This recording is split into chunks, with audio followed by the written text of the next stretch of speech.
साथियों, YouTube channel horse trading पर आपका बहुत बहुत स्वागत है। उम्मीद करता हूँ इसको सब्सक्राइब करके आपने सपोर्ट कर रखा है। यदि नहीं किया तो कृपया सपोर्ट कर दीजिए, वीडियो लाइक शेयर करिए और जो ये वीडियो है उसको ध्यान से देखिए कि पवित्र रिश्ता जब सीरियल आया था तब हमने एक नया कलाकार उसमें देखा। पता लगा कि वे सुशांत सिंह राजपूत हैं और उनकी जो एक्टिंग थी हमें इतनी अच्छी लगी कि हम कोशिश करते कि वो सीरियल मिस ना किया जाए। और बाद में अपने बलबूते पे वे फिल्मों में भी आ गए और आगे बढ़ने का सबको अधिकार है और आगे बढ़ने का विचार होना बहुत ही ज़रूरी है ताकि आदमी आगे बढ़ के विकास कर सके। लेकिन आँखों की किरकिरी बन जाना भी बहुत लोगों के भाग्य में है। ऐसा स्कूल कॉलेज में उन स्टूडेंट्स के साथ होता है जो फर्स्ट आते हैं या टॉप करते हैं। उन टीचर्स के साथ होता है जो कि बच्चों को उपदेश देते हैं कि ट्यूशन ना पढ़ के मेहनत से घर पे पढ़ें।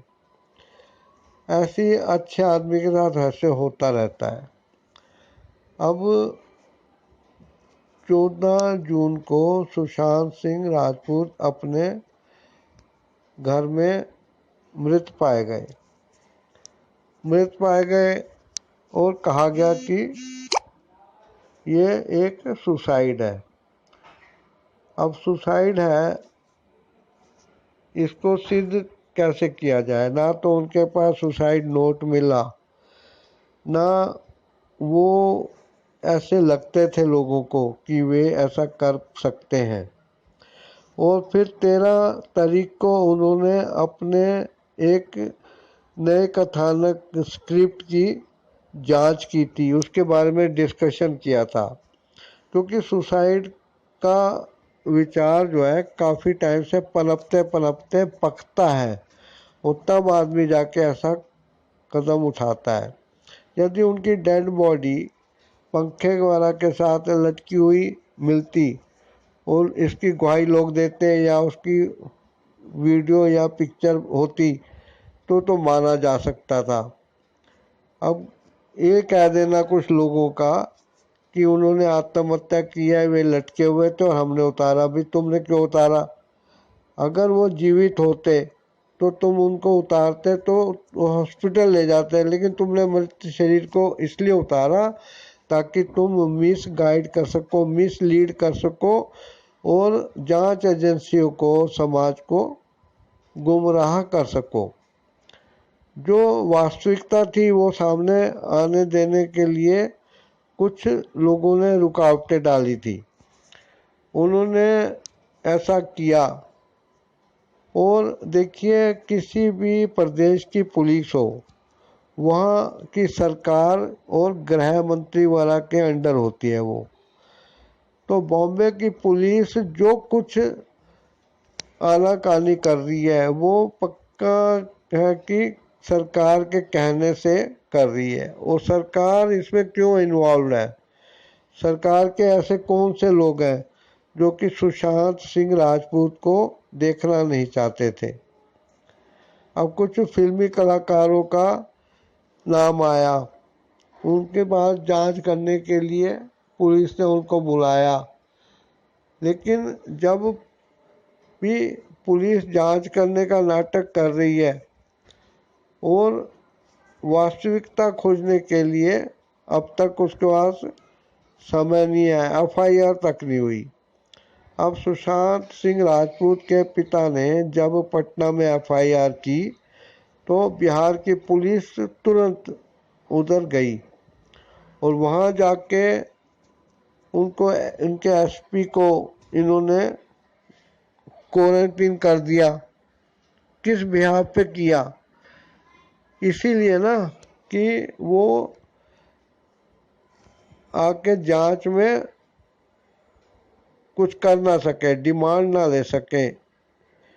और बिहार पुलिस के साथ जो व्यवहार किया गया, कहने लगे कि वो मर्सिडीज वाला और बड़ी बड़ी गाड़ियों में घूम रही थी। अब एक चीज बताइए ना कि पुलिस अपनी गाड़ी, पुलिस की वैन वाला, जिप्सी वाला लेके जाती क्या? वहाँ तुम लोगों ने उनको कोई गाड़ी प्रोवाइड नहीं की। तो कुछ लोग जो कि चाहते थे कि सुशांत केस की उचित प्रकार से जांच हो, उन्होंने उन पुलिस वालों को अपनी गाड़ियां दी।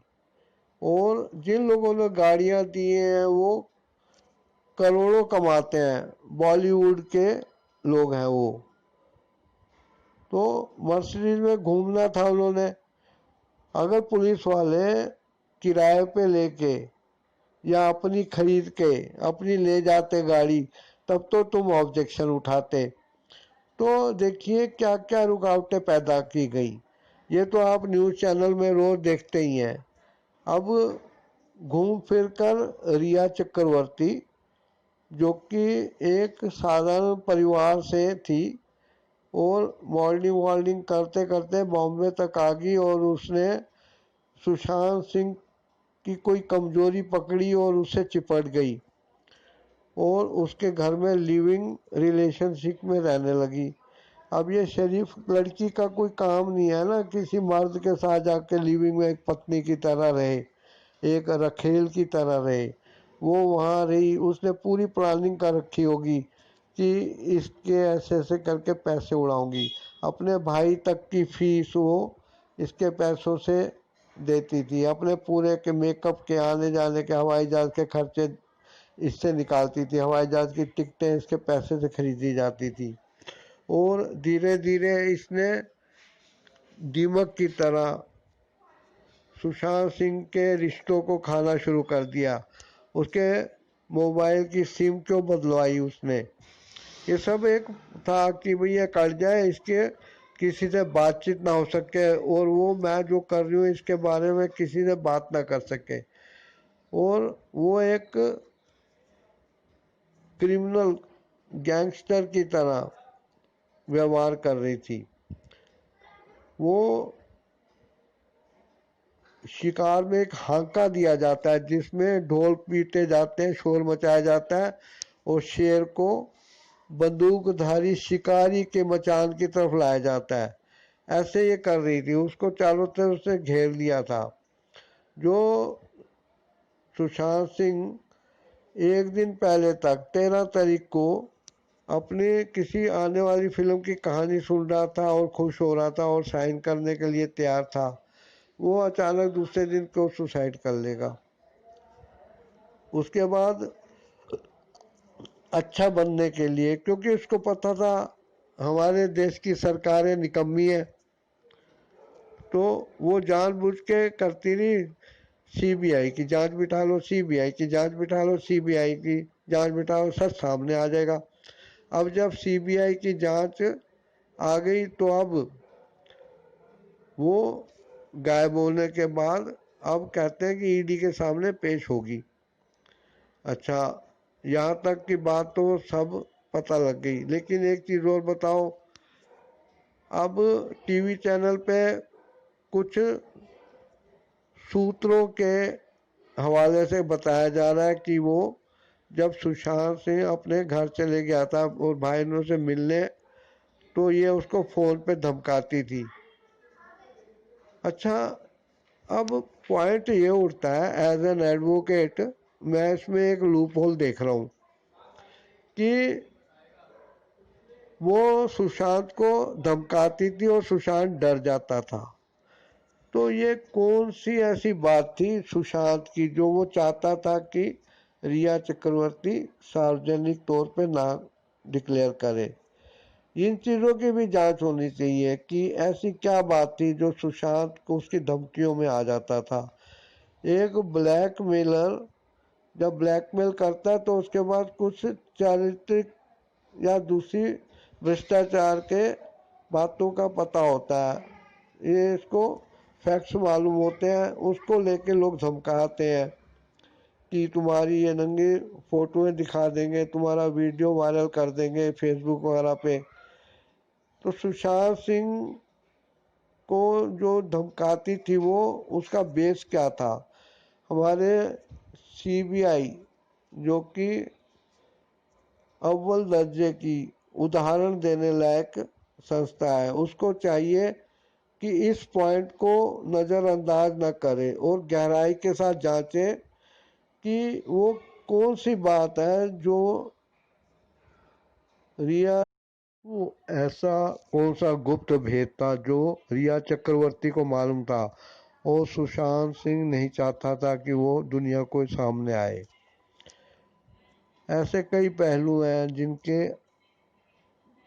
पॉइंट्स लिखकर नोट करने चाहिए और एक एक उलझन को सुलझाना चाहिए। सीबीआई के हाथ में अब केस गया है तो उम्मीद की जा सकती है कि कुछ रिजल्ट पॉजिटिवली सामने आएगा।